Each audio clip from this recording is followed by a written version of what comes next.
జాతరకు ఒకసారి వచ్చాను. పెద్దోనిది ఆరోగ్యం సరిగ్గా లేదు.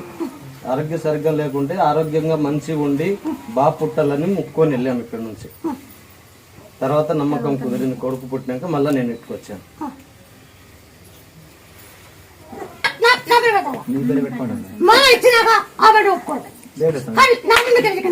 యూట్యూబ్ అంత చూసి అంత నేను చేసి నిజ రూపాయలన్నీ చూసి నిన్ను నమ్ముకొని ఇట్టుకొచ్చినాం మేము.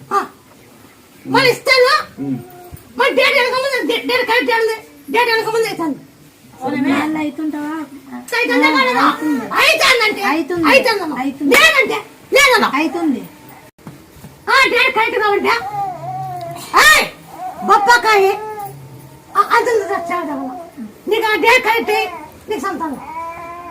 నువ్వు 9 సంవత్సరాలు పుట్టి మాలిపోయావు. నువ్వు ఎక్కడెక్కడ తిరిగి వచ్చావు, ఎన్నో డాక్టర్ అయిపోయినావు, అంత అయిపోయినావు.